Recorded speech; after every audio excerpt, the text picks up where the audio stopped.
Okay. Now I'm checking if it's going live also in Facebook, because we go first live on Facebook and after we go live on YouTube. Okay, we are live. Hello. Do you have the face one of the? You mean the link? Yes, I can post it on Facebook too. Oh, I'm going to send you the recording. Don't worry, you can post it also. I understand. I'm going to send you the link. Yes, no problem. I'm going to talk first in Hebrew, so people can know they know who you are. שלום וערב טוב לכל עם ישראל. אני מקווה אנשים יפים שהכל טוב אצלכם ואיתכם. היום ה5/8/2020, השעה היא 18:19, יום רביעי, או זה מה שלפחות רוצים שנדע. איתנו נמצא אנדרו קאופמן. Hello Andrew, how are you from Israel? Hey guys, great to be here. Well, we are on 1 hour late, but it's better now than never. And we tried to do it a few months ago and it didn't work out, but now let's focus on what we have now, and this is what is important. How are you, my dear friend, in those days? Well, you know, it's certainly a unique and challenging time for all of us, and but I feel like that I'm doing everything that I can think of to do to preserve our idea of freedom in the world, and to try to support an excellent future for all of us. And so there's a lot of positive things that I can see coming out of this, and that helps keep me balanced in this kind of crazy experience that we're all going through. Well, I have to tell you that the Israeli people are really confused, because not because they don't know, or maybe they don't check or make their own research, but all the system, like the news and the government and the health here in Israel, I mean, they are like confusing the people, because they tell them, yeah, the virus is this, the virus is that, you don't need the mask, you do need a mask. I mean, it's everything like confused. So I thought it's a good thing for me to give to the Israeli people your opinion and your profession, that I mean, you understand what I mean, Andrew? I mean, Yes, absolutely. And Guy, you made an excellent point, because especially in the current situation, it's really hard to know who to trust for information, right? And it's really important to verify things yourself. But I think what you mentioned is a really important clue, because if you, from the same source, hear contradictory information, like they say up and then they say down later, that tells you that source is not reliable. So you need additional information from a source like that, and check and double check everything, because it's most likely not trustworthy. And there's another reason why people would give different information over time, besides it being the truth. Like, I want to try to get to the truth of what's going on, and that's the framework I'm looking at things. You think maybe do you think it's a mistake that people don't do their own research? I mean, also when you go to a doctor and you don't feel well, you go to a doctor, you don't take only one opinion. I mean, you have the right to take others' opinions. Do you think that the autorita, yes, it's only the government? I mean, the government cannot have a mistake. Right. Well, Guy, we grow up in a system, right, where from an extremely young age, we're told to follow authority figures, right? Trust authority, trust experts. And now we're in a crisis situation, right? And those instincts kicked in that have been ingrained in us by all of the different institutions in our life. And so it's really, really difficult to break out from that, especially when you're governed by strong emotion like fear. Back in March, when the World Health Organization made the announcement, that they call this a pandemic, that created a wave of fear and terror across the planet. And when people are in that mode, right, they're just thinking about their immediate survival, and it's really hard to take in other information. But now we're at a point where this has been going on an extended period of time, much, much longer than anyone said it would, way beyond the seasonal flu season. Right. And so at this point, if you haven't done any of your own investigation, I do think that it's your responsibility. And what I've done really is just look at scientific papers and government websites that have statistics and some other website that have statistics that are pretty well accepted and known to be reliable to some degree. And just with that information, I've been able to see that what the narrative is in the mainstream media and what's coming from the government does not match the facts. And so and I think that everyone is capable of that to a varying degree. I think what I bring to the table is just the ability to look at the scientific papers with scrutiny, because they're very difficult for someone without scientific training or experience or knowledge of certain procedures or biology, because they're written in like a foreign language. And you have to figure that out, and it's really, really difficult. And so I try to basically help explain that so that a person without that experience could understand what I'm seeing. But in terms of just looking at other things, and a great way to start for someone who is really just noticing that things aren't adding up and wants to find out for themselves, is to ask about these obvious contradictions that we have. I'm not sure specifically about Israel, but in the United States and all over Europe, they've been laying off healthcare workers. So, simply ask yourself, well, if we're in the largest health crisis in a century, right, one that has caused the entire world to be shut down, why don't we need every healthcare worker to be working on the front lines with those sick people?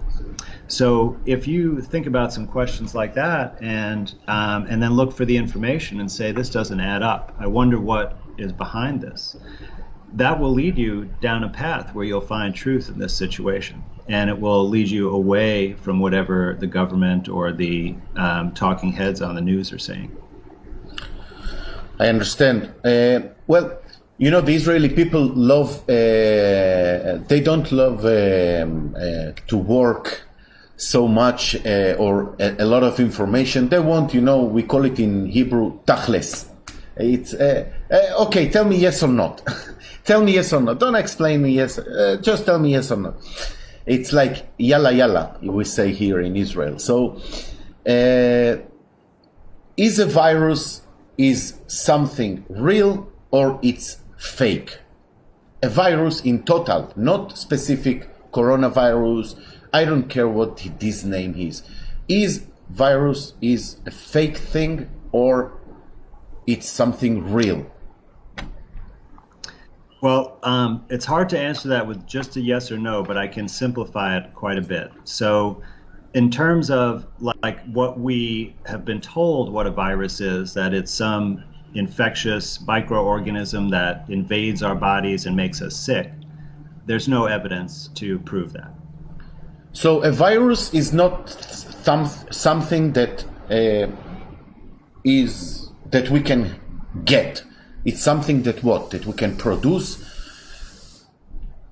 Well, see, the thing is that there are these little tiny particles that have been seen under the electron microscope and they've been seen from, you know, body tissue samples and body fluids from people who have been sick, Yeah. right? And but the thing is that those particles are not just one thing. They're several different things. It's basically when cells die, and they do an experiment in these scientific papers where they basically put a cell culture with a bunch of toxic materials, and then they observe the cells dying. And when cells go through that process, they send off all types of little particles. One of those types of particles is called exosomes, which is thought to be for communication, and those look exactly like virus particles, as do many of the other types. And then it's also just been called cellular debris, and then there are other types of little particles. And so they've definitely seen these particles, but there has never been one that they've been able to purify out of these particles and then make someone sick from it. So in other words, that would be the proof that it was a virus. In fact, they never even took one of these particles out that they said was a virus and sequenced the genetic material in it. But they have done that with exosomes, which are made by our own body.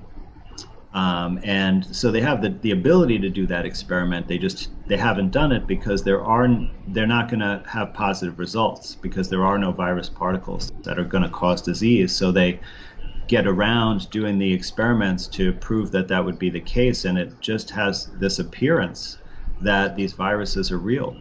And all of the scientists who are doing those experiments just keep doing the same experiments that they say show that a virus is real, but it doesn't even come close to doing that. Is it true, dear Andrew, that they don't have a real picture of a virus or a DNA? Is it true, or I'm lying to the Israeli people? Well, so there are a combination of things that you would find in those pictures. So many of the pictures are simply computer graphics that was made by a graphic artist. Okay, and the ones that look three-dimensional and that are colorized and have a cartoonish appeal or look like they're out of a science fiction novel, those are probably just computer graphics. They're not based on any actual image. But there are many images of electron microscopes of particles. The thing is, there's no way to identify conclusively what that particle is, because it was not been purified and then identified by a molecular test. It's just mixed up with a bunch of other things. Now, if you look at viruses in lower organisms, like single cellular organisms like in bacteria or amoeba or sea algae, they have viruses too. Now, those are very different because those have been purified, and they also have very unique shapes. They're not just a spherical particle like they say human viruses are. These viruses have very unique shapes, and they can basically, you look under a microscope and you just see a ton of these things that they all look identical to each other. You know they're the same thing, right? And so like on Stanford University's website, they have a page that gives all these pictures of these types of viruses, and they're, you know, when you see them, actually, it's like it's really beautiful in a way, the complexity of the geometry. But there's nothing like that at all for any of the alleged viruses that they say infect humans. It's like those are, it's just a fallacy. It really is a scientific fraud, is what it is. So, is it okay, as a doctor, is it okay to tell the Israeli people, I mean, because I'm doing the show for the Israeli people, is okay to tell them, don't be afraid, there is nothing out there that you can be a virus, that you can get sick of it, because if you go without a mask, if this is okay, it's a good advice? Well, I certainly am not afraid at all of getting sick, and I don't wear a mask or take any kind of precautions, and I haven't from the beginning. And actually, if you look at the studies, there are actually many studies on masks, like well-done scientific studies, what they call randomized controlled trials, which is the highest quality of a clinical study. And not one of those studies shows any reduction in illness for people wearing masks. And some of those studies were done in a hospital setting where you're around sick people all the time, day in and day out. So if there's no evidence that a mask keeps you from getting sick, then why would you wear one? Because there certainly is evidence that it lowers your oxygen, raises your carbon dioxide in your body, and also obviously has these terrible psychological effects that people can't communicate with each other. When do people cover their face? Well, when they're ashamed, they cover their face, or when they're trying to get away with something and be anonymous, like robbing a bank, for example, right? So those are the things that masks do for us, and that's not our goal. So in my opinion, once you know that, it would be foolish to wear a mask. But there's so much pressure and coercion. And so while I wouldn't be afraid of getting sick because there's no evidence that there's any infectious agent that's making people sick, I would worry about all of the rights and privileges that have been taken away by the government, or at least there's been a threat of those things being taken away, and people are just allowing it to be taken away, their freedoms. In the United States, people can't even go to shul and worship, right? There was a point they were not allowed to have a minyan. No, they are not allowed here in Israel also. Only 10 people maximum. Restaurant, you can have 20 people inside, 30 people outside. I mean, what, the virus is counting the souls, the people? Maybe it's for the temperature of the body that maybe can create in a group. I don't know. I really don't. I try to think logic. Even if you don't want to look at the virus rabbit hole that I've described, just look at what's actually going on. Like, have we ever before been asked to stay away from other people to stop from getting sick when we're healthy? Like the way that we've always managed disease outbreaks, right, is by taking the people who are sick and keeping them separate so they don't spread it to other people, right? We've never before taken this approach that healthy people are suddenly supposed to be locked up or kept separate from each other and kept in small groups, right? That's never happened. And that's because it doesn't do anything positive for the illness. It doesn't make any difference at all on what happens with this illness if they do that. They're doing this for a completely separate reason, and it's about controlling the population. There are many other things like that just don't make sense. Like, that when all of the businesses were shut down, right, that the big box stores, the big corporate stores were kept open. So, what is it that you can get sick in a small mom and pop business, but you can't get sick in a big corporate box store? Does that make any sense?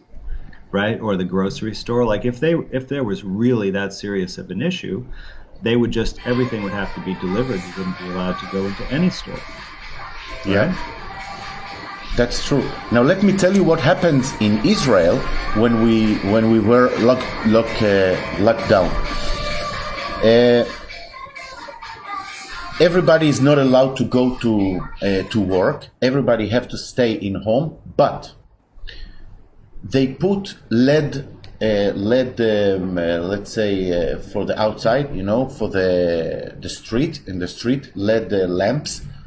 All Israel they change all the lights to LED with LED. Yes, LED, sorry. LED,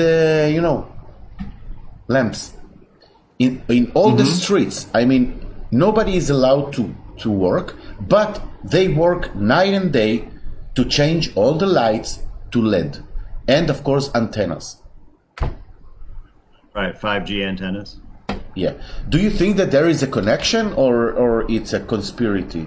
I mean, well, I don't think there's any evidence that any of these 5G installations are currently or have recently made anyone ill. I think the 5G technology can have negative effects on us, on our health. certainly, I don't discount that, and there are several studies that support that. But what I think the relationship is that 5G installation has not been popular, and there have been places around the world that had very strong protests or that made it illegal in certain towns. There was, at least one time that there was people burned one of the towers down. And I think that by doing it under the cover of darkness, while everyone is distracted and afraid and locked in their homes, no one is going to protest. And they've done this around the world actually during these lockdown periods. They had, just feverish installations of 5G infrastructure, and it doesn't really make sense at all because they said that only essential businesses are to stay open, right? And of course, our telecommunications infrastructure is essential, but it's not 5G. That's a new thing. That's a future development project. That's not something that is needed right now. So why would they be spending resources doing that when they've said only essential resources? So this is another example of something that just, it doesn't add up, and you have to question, well, why is this going on right now? What's really behind 5G? What's the purpose of it? What has gone on with it so far? Like many people haven't even looked into that, even though it was already in the works. Okay, so what is your advice for the Israeli people? What if all Israel is your passion? Okay, your patients. Yes. What is your advice to all the Israeli people? Well, I would say, first of all, you need to. I would strongly suggest that you turn off your TV, that you take good care of yourself by eating good, clean food, drinking enough water, getting out in the sunshine and getting some exercise, and also engaging in some kind of spiritual or religious or philosophical activities, which could include prayer, meditation, contemplation. And that you need to do all those things to be grounded and in the right state of mind to deal with this situation. And that's what's going to improve your health and your resilience so that you can handle what's going on. And from that point, if you're aware of what's going on like I am, I think there's a different message. But if you're not, you need to start looking into things about what's going on around you and making your own opinion, not just echoing the opinion of a talking head or an authority figure or a designated expert, but making your own opinion about what's going on and then following through with your own convictions. For me, what I feel is going on is that our rights are being taken away and that the situation is moving towards what you call a globalist agenda, right? I know you've had David Icke, and hopefully your audience is aware of that. And that is going to be a system with major control over the population of resources, and it's going to involve every aspect of our life. And we see lots of evidence of this happening with decreased food production and supply chain management. We're starting to see in the United States difficulty getting appliances and parts for appliances, like your home appliances and things like that, right? So we're going to be moving towards a more and more difficult situation, and they're going to try to get more and more control. And so far, everything's been completely voluntary. I don't know if everyone in Israel realizes that all of the things that they tell you are mandatory or required, or they even say are the law, are not that.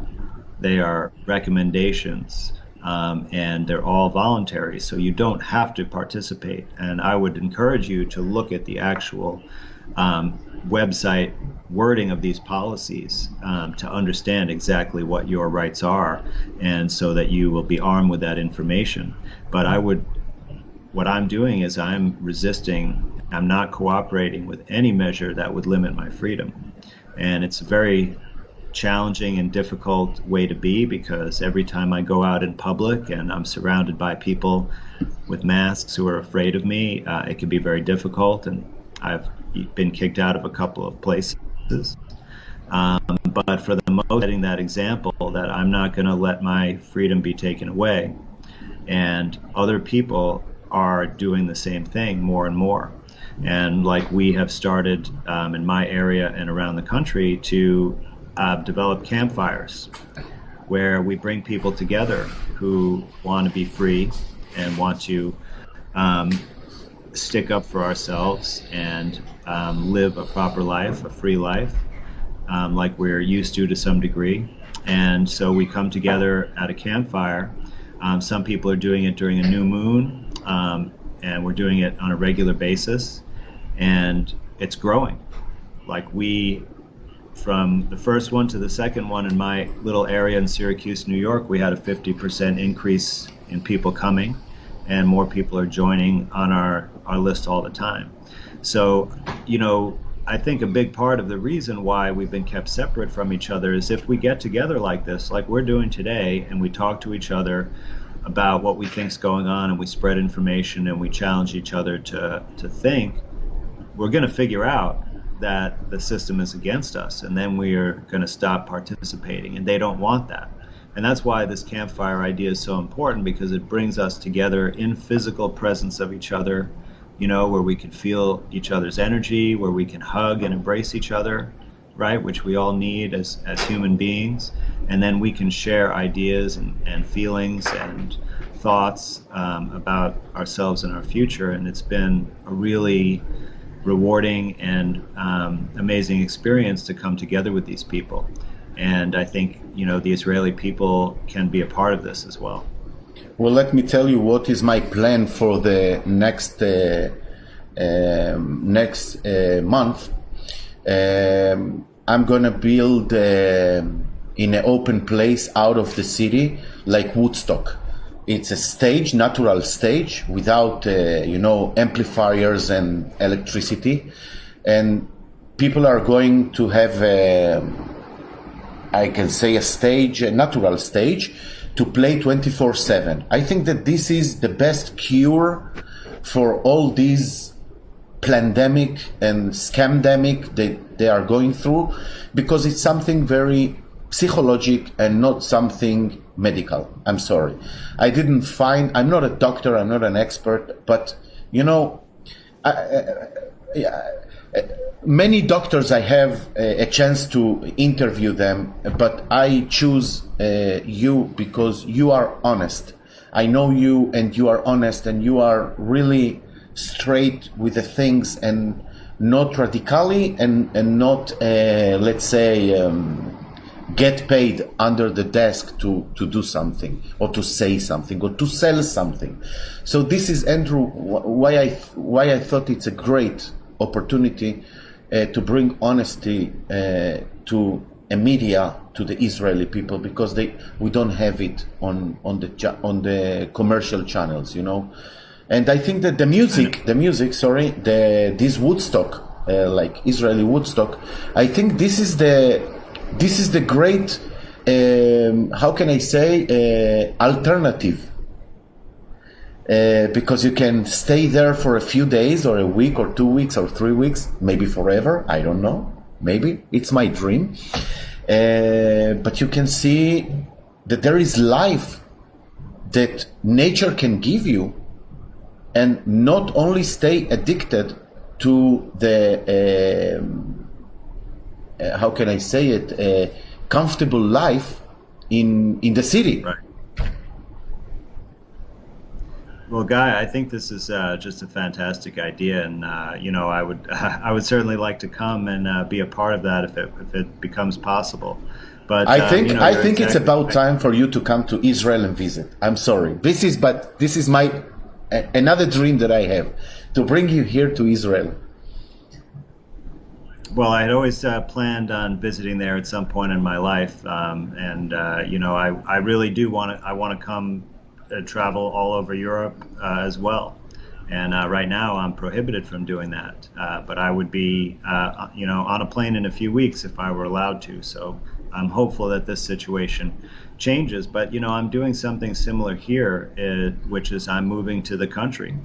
And not necessarily to have a stage, but I want to start a community living, outside of this matrix system that we have that's beginning to collapse.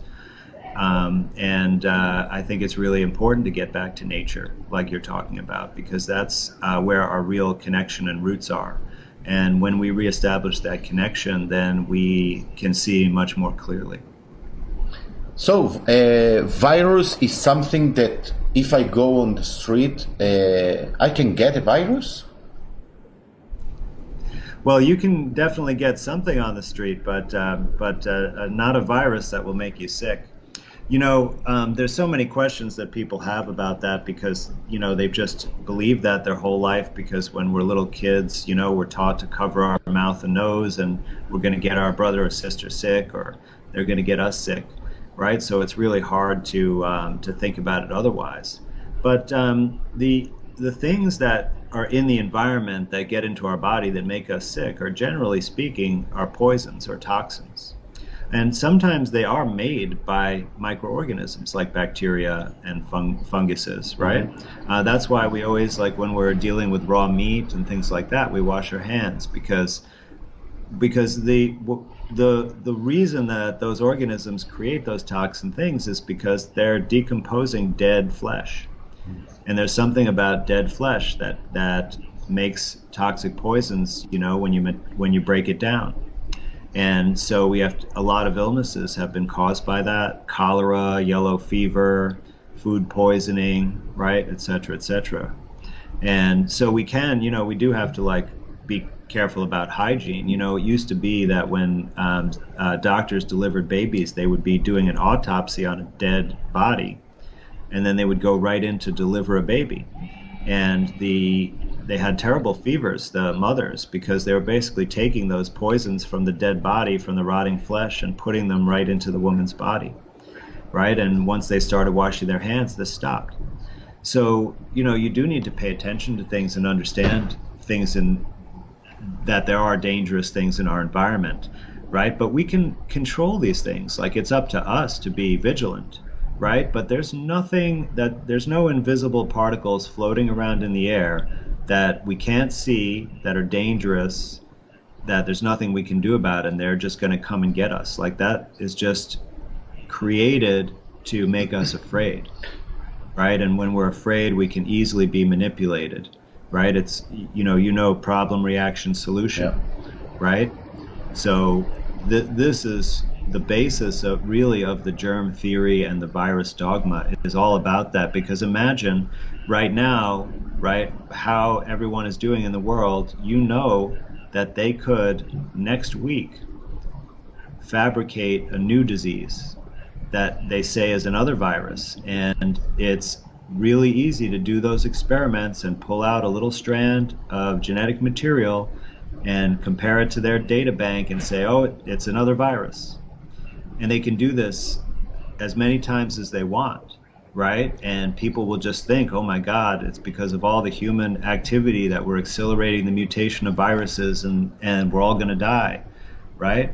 And so that's why the truth that I'm talking about is so fundamentally important, and it's so unpopular that I get scrutinized, all over town because of this, right? And that there are very, very few other doctors that will talk about this. There are some really good ones like Tom Cowan and Kelly Brogan and Bear Lando, but almost all of the doctors that are speaking out don't go to that level to challenge the virus theory. And that means that we're going to still be susceptible until we realize that the germ theory is completely bankrupt of evidence, and that we need to get rid of it completely and adopt a new way of thinking about health and microorganisms, which is really, we already have based on the microbiome, and I could talk more about that. But until we do that and make that shift, we're going to be susceptible over and over and over again to being manipulated and controlled by this situation of a new plague, a new epidemic, a new pandemic, and a new imaginary virus. Well, I don't want to waste a lot of your time because I know you are a very, very busy man, family man, and also a doctor. But, from the beginning, I didn't change nothing in my life. I still hug even I hug more people now because of the television. Yes, So I hug more they people. need it. And I make more music. I mean, I never put a mask on me because I'm not planning to rob a bank or go to make surgery on someone. This is why I don't put mask. And I feel greater than what I felt before. You know, it's for me, the coronavirus is perfect. I mean, I love it. I mean, I really want it to stay. I mean, maybe I'm crazy. I don't know. I see here a big opportunity to change everything in life, to approve everything, to make it better, to make solutions for your own without, you know what I mean, Andrew, yeah? Yeah, that's exactly what I was talking about at the beginning of the interview when I said that I've been able to see a good future for us. That I'm hopeful for that transformation, exactly what you're talking about. And I am grateful for the opportunity that I have personally to undergo that. So I know it is hard to see for many people, but really we can totally change the way we live for the better as a result of this, right? And we can even do that in our lives right this very moment, just like you described doing, Guy. And I've been doing the same thing. I got, I did push the issue and I was fired from my last regular psychiatry job, but I was planning to leave that anyway because this is part of my transition, right? I only want to really be able to help people get better. I don't want to give them poison drugs anymore. Right. And so, but it has given me a lot more time with my family, which has been fantastic because, they closed the school. So now my kids are home every day and like it should be, right? Where instead of strangers raising them, it's their parents. Right. So there are many blessings to be thankful for. And it's important to focus on that side of things because that's what gives you the energy to move forward and keep the positive change happening. It sounds beautiful. I love the COVID-19. I hope that they're going to be COVID-20 also. I'm waiting for it. I think it's going to make a step up for the people. Well, I'm going to celebrate it from nature, yes, because I don't think I'm going to stay in what the city is offering. It's not for me anymore and not for my kids. I make my own decisions to my own body, to my own saved, let's say, product that God created.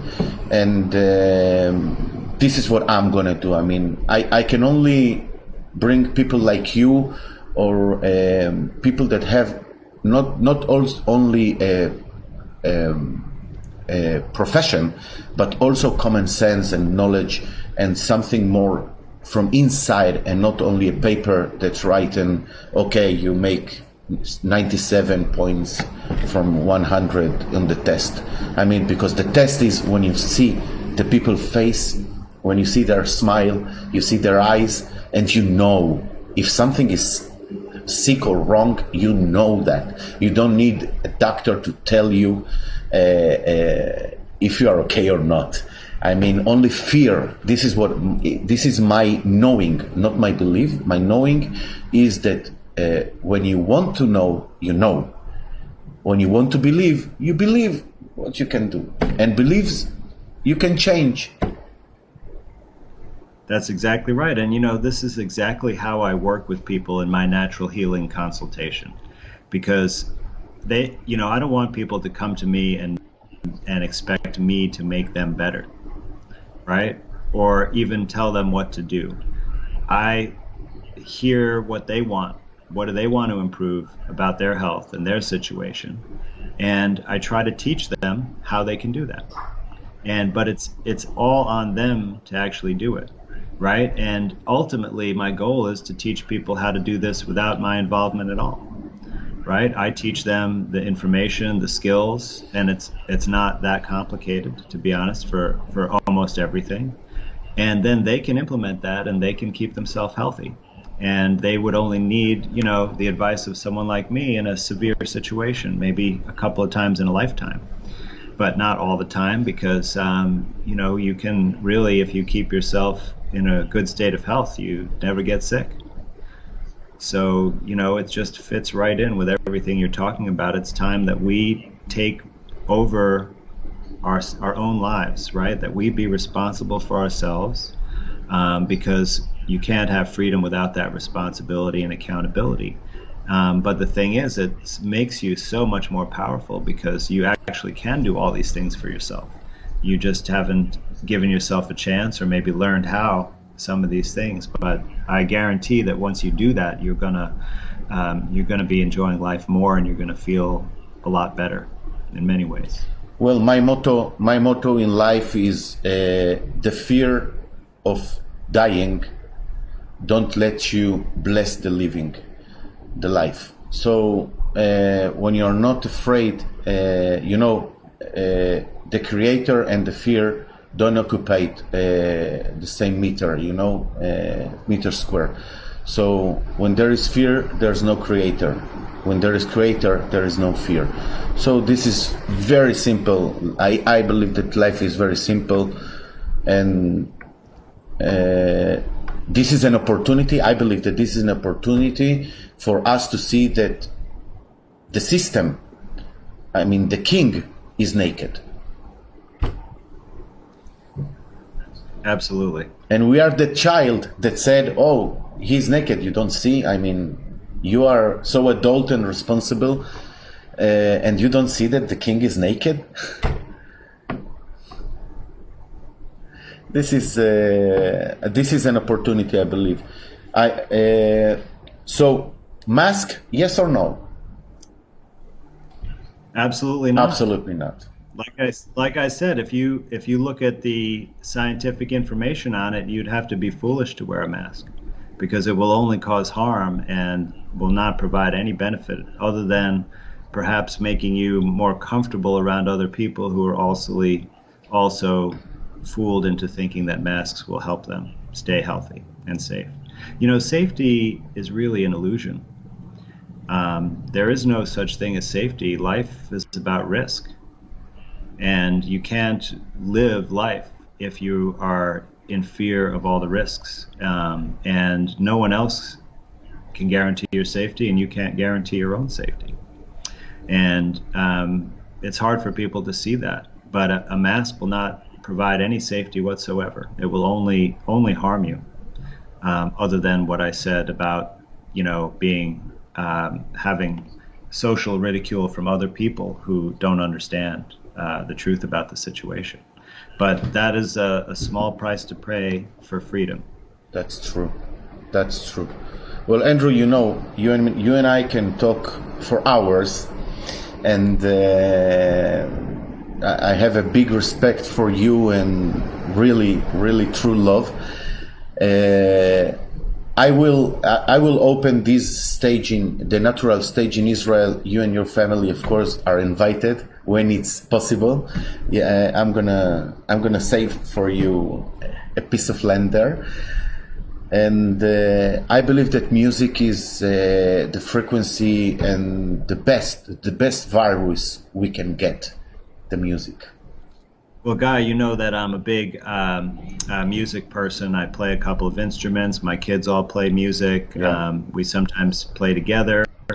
And the thing that I've missed most this summer is actually going to see live music. So the fact that you're doing this is, I think it's really exciting. Well, you are invited to play. Well, you might not want to hear me play music, but I definitely would be happy to listen. Well, bring your kids. There is another thing. They are playing better than you, I believe. Oh yeah, definitely. Especially my son. Yeah. Well, I really want to thank you for your time. I know that you are busy, and when you like, we can do it again. Israel people, I believe that they really connect with your opinion because it's really honest, and you are a part of us, Andrew. Well, Guy, I really enjoyed this experience, and I would definitely be happy to come back another time if you want me to. Yes, of course. You always welcome here. And okay, something that you want to say personally to the Israeli audience that are watching? Well, I mean, I usually give out a little bit of information if anyone wants to contact me or is interested in a natural healing consultation. I do work with people all over the world. I cannot speak Hebrew, unfortunately, but I know that a lot of people speak English. Well, they ask here if you know some Hebrew. Well, I mean, I know a few words. I know how to read Hebrew, and I studied when I was younger. Give me a word, and not only shalom, because I know you know shalom. All right, Gesher. I know some Israeli folk songs. Oh, Actually, that's like Gesher Tzar Me'od. oh, it's a song, you know. Yes, exactly. Oh, it's great. Or Eitz Chaim He. You know how to sing it? Yeah, I can sing that one. I can play it on the guitar. You Even. want? Would you? Would you? No, I don't think. Maybe next time. It's a promise. Okay. Okay, so start work. Start work on it. Andrew, I really appreciate that you give us your time, and I'm not going to keep you long for this time, but next time it's also with music. So if you want, prepare also your son to play with you, to be your backup. Yeah, this is a cure. This is the cure. Music is the cure. I'm sorry. This is what I know. Well, we do, at those campfires I mentioned, we do bring guitars and we do sit around and sing for part of that time, and it is a great experience. Yeah. Well, thank you, Andrew. I'm gonna let you go and continue your day, but of course we're gonna keep on being in touch outside of the camera, as we do, and when you have the time and you feel like you want to talk to Israel, open line. All right, I really appreciate that, Guy. You take care, and thanks so much for allowing me to talk to the Israeli people. Thank you very much, Andrew. I send you a big hug from Israel. All right, bye. Shalom.